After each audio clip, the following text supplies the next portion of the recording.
I'm Sam Phillips, and you're watching VideoWebb. Hi, VideoWebb. My name is Idris Elba. What's happening? Hey, this is Monique, and you're watching VideoWebb. Hey, this is Flex Alexander with my daughter Imani, and you're watching VideoWebb. Hey, how y'all doing, man? This is your boy Chris Reed, aka Kid. You're watching VideoWebb. You know what time it is.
Take a strong leader, a smart leader, a compassionate leader to turn it around.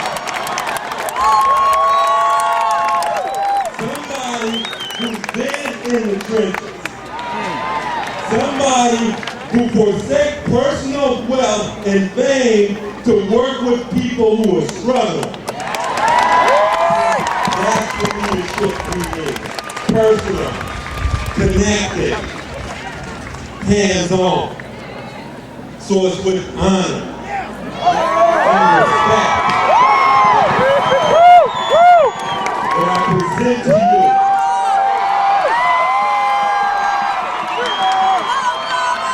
the next president of the United States.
Work With You Carpet Cleaning. Call 1-866-263-1020 for the finest in carpet cleaning, including upholstery, carpet cleaning, Oriental and Persian rug cleaning, high pressure cleaning, pet odor control, water damage, and more. Our state-of-the-art global positioning navigation system, or GPS, means that there's no need to give our technicians directions. Anytime, anywhere, we'll be there and on time. And our state-of-the-art equipment means that I Work With You will get it all clean. Call I Work With You Carpet Cleaning at 1-866-263-1020. Family Party Supply at 6333 Madden Avenue in Los Angeles. Call Barton staff at 323-971-0778 or 310-988-3620. Family Party Supply for all your party supply needs, including water slides and jumpers, tables and chairs, canopies, balloons and piñatas, and much more.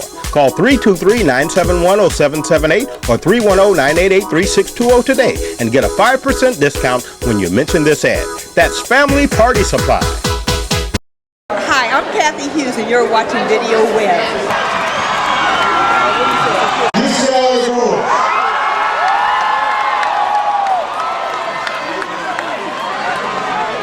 We got some Southern Cal folk here. All right.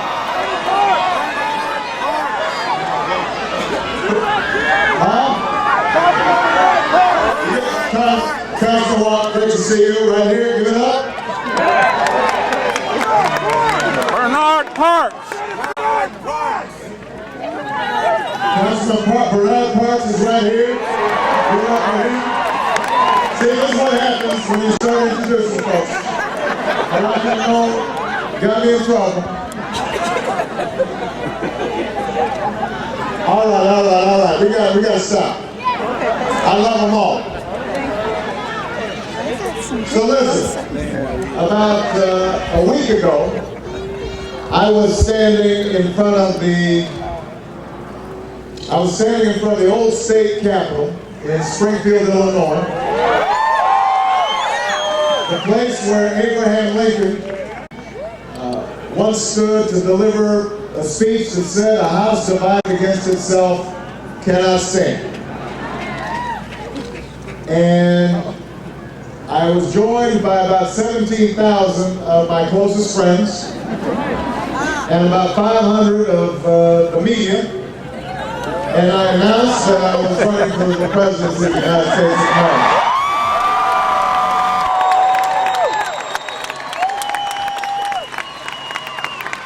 And I have to tell you that it was a lot colder than it is here.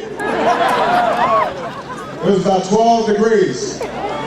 And everybody was feeling frigid, but there was a warm spirit in the air, despite the cold outside. And we went on from there to Iowa, where there were about 2,500 people.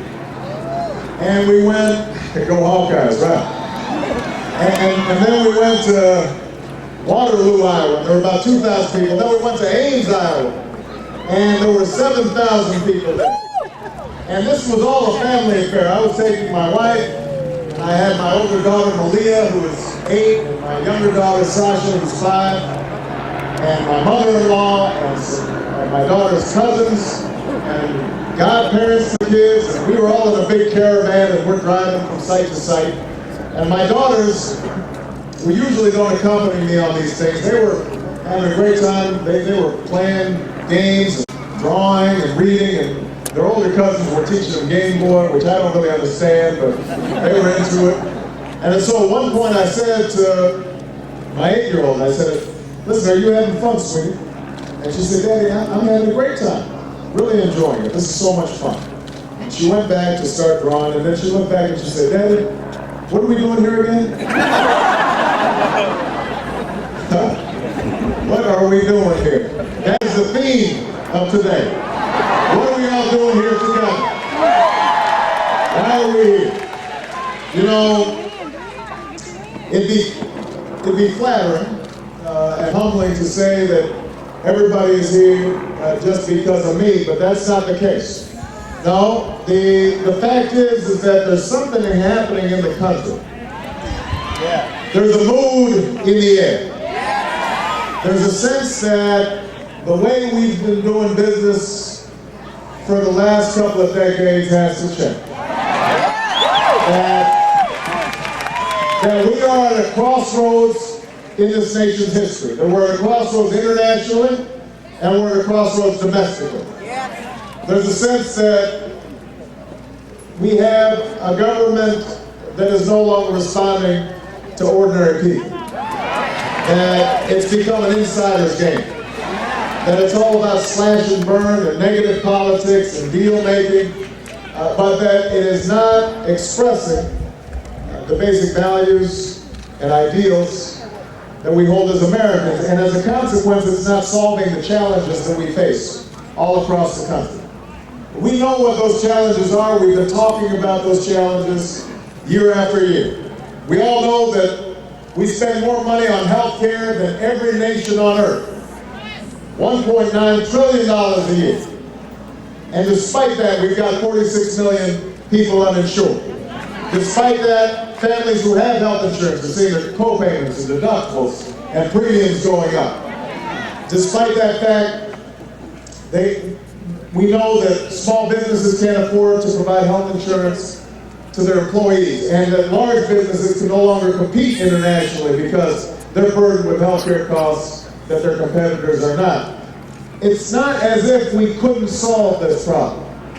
We know that if we provided preventive care, that a child could get treated for asthma instead of having to go to an emergency room, and that would save us money. We know that if there's a diabetic and we paid $150 for a caseworker to work with them to make sure they got treatments, that we wouldn't have to spend that $30,000 on an amputation. We know that if we ended up putting money into technology for eliminating bureaucracy and administration, we could save all that money and put it into providing health insurance for every single American. And so what's been lacking is not technical solutions. What's been lacking is the political will. We understand that we face an education crisis in this country, that our children are going to be competing in a global economy, and that they're going to need the skills of math and science. They're going to need to go to college and beyond. And yet, despite that knowledge, we end up having a situation in which there's no early childhood education for all the children who need it. We have teachers who are underpaid, students who are under-inspired, schools that have where the rats outnumber computers. And instead of making it easier for young people to go to college, Congress, in its infinite wisdom, last year actually made interest rates higher on college so that young people are burdened with more debt, and 200,000 students every single year don't go to college even though they're qualified because they can't afford it. That's right. We know what to do on that. We could put money into early education. We could put money to pay more teachers. We could create more flexibility in the classroom. We can ensure that every child who is qualified can go to college. There is no reason that we can't do it. What's missing is a sense of urgency. All right. Because we distance ourselves from those children who are left behind. We say we're not going to leave any child behind, but then we leave the money behind for no child left behind.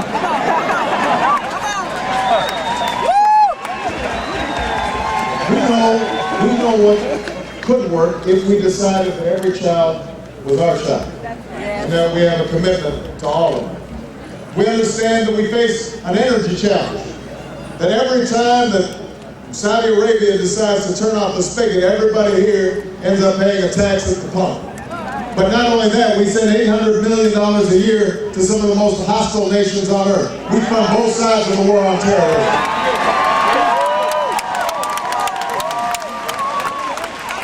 And in the bargain, at the same time as the oil executives are getting record bonuses, we have a situation in which the polar ice caps are melting, and we may be seeing the slow deterioration of our climate. Now we know what we could do with that. There's no reason why we could not create an entire industry around alternative fuels. There's no reason why we couldn't put people to work making buildings and businesses more fuel energy efficient. We could gather up all the young men in this community who are unemployed, and we could train them to insulate homes and and work in that industry. What's lacking is the consensus and leadership to bring people together. Yes. And most of all, we see a war that should have never been authorized.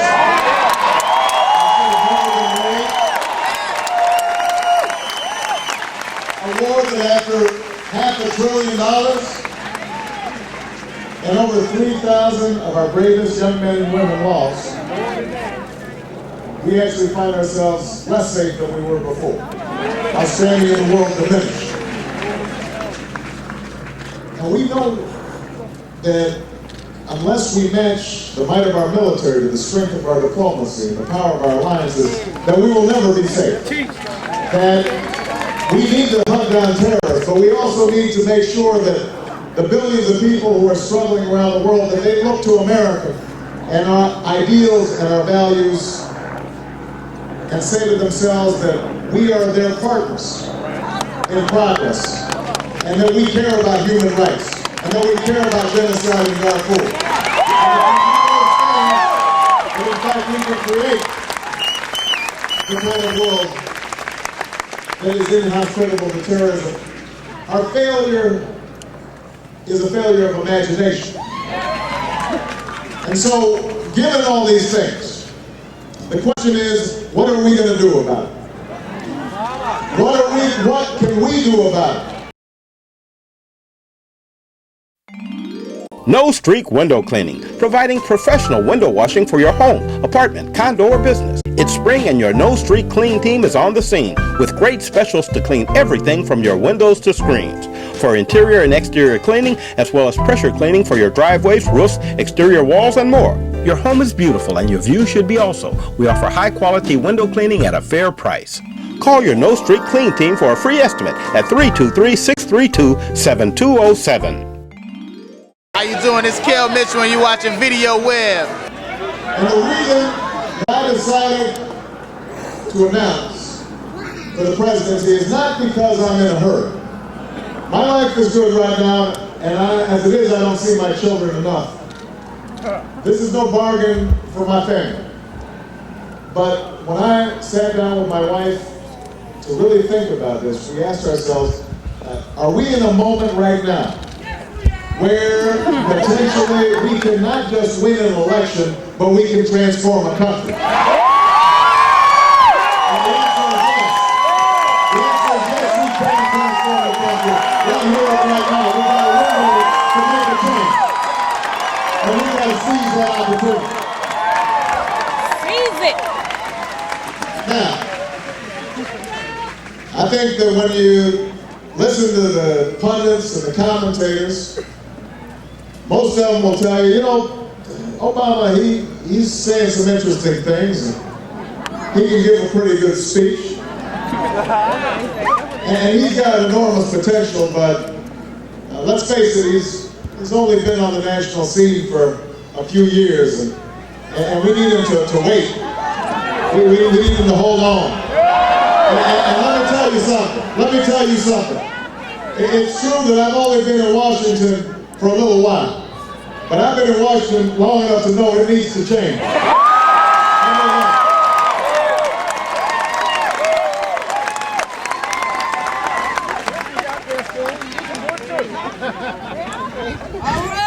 And so the question then becomes, what's it going to take to change this country? Listen, the easiest thing in the world is to be simple. But what he said was truly bold, what required risk. What was audacious was to recognize that although the world as it is may have its problems, that does not determine the world as it might be. And that what God wants us to do is to help close that gap. That's right. And we do it not just with words, but with deeds. And I love that idea. I love that idea in my own life, because what it told me was that I could be hopeful and optimistic, but not ignore problems. Rather, I would face them down. I would look at poverty, and I'd look at racism, and I'd look at sexism. And I'd look those things squarely in the face, but I wouldn't lose heart. I would say, we can change those things if as a community, we come together and make a determination that we want to change. But what I also love about that idea was the fact that it describes the essence of the American experience.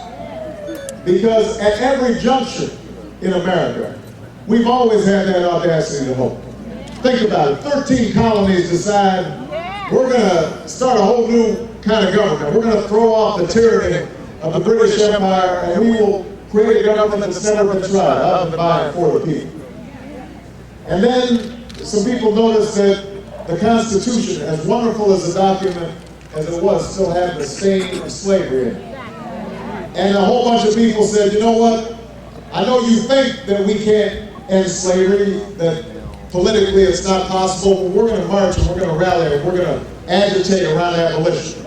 And a war was fought until finally we no longer had a country that was half slave and half free.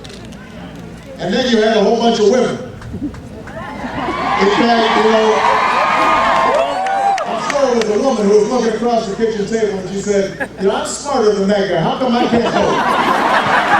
And so they started agitating because they wanted to be a partner in the process of creating a new America. And women want the right to vote and fully participate in our politics.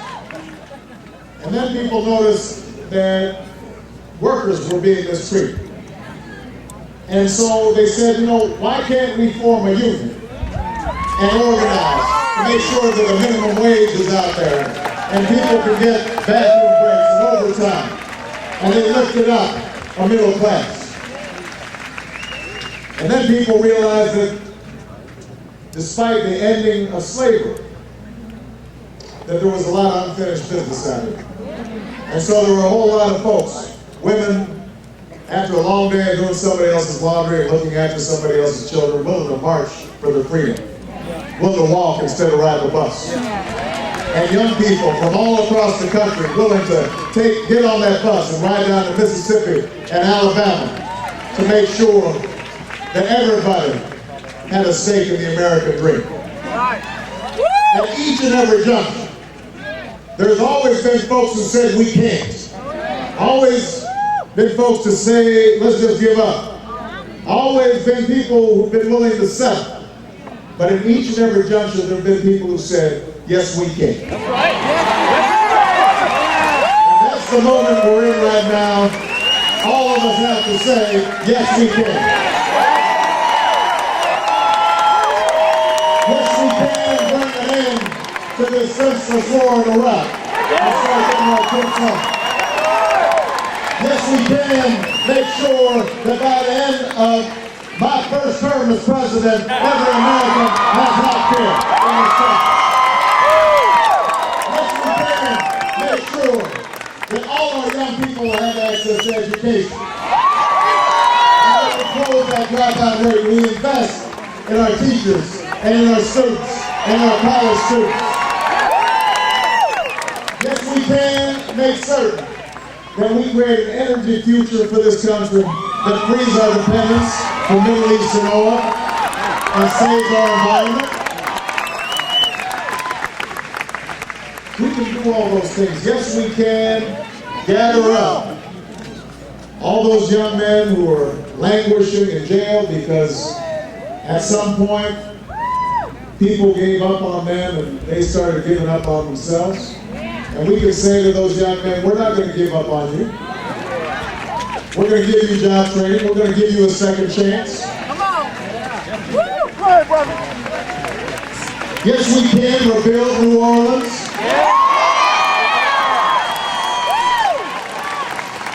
And make sure that those people who are on those rooftops without water, without food, without shelter, we can say to them, something like that will never happen again because we are part of a single American family. We can do those things. But here's the thing. Here's the thing is, I can't do it without you. I can't do it without you. The only way this happens is with you. I am an imperfect instrument. I am just a vehicle this campaign is just a vehicle for your hopes and for your dreams. And so this campaign is going to be about your energy and your time and your willingness to go out and get all your friends registered to vote. And your willingness to get on your email list and tell everybody about this campaign. And your willingness to get on BarackObama.com and participate. And send that $5 to $10. We'll take it, we're not proud.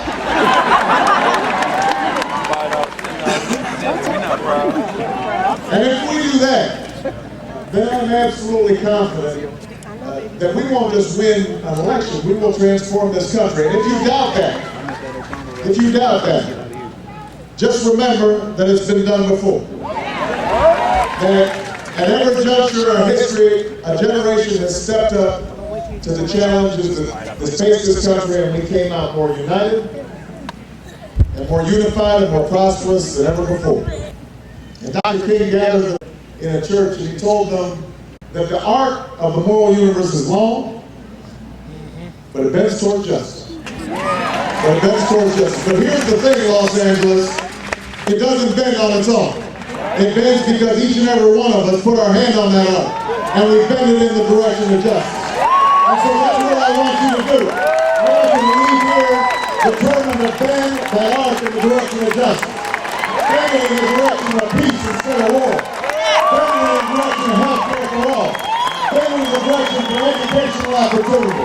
Bend it in the direction of justice. Bend it in the direction of equality. If you do that, then I'm not only confident that I will be your next president. I'm confident that we're going to have an entirely new and better America. Thank you, Los Angeles.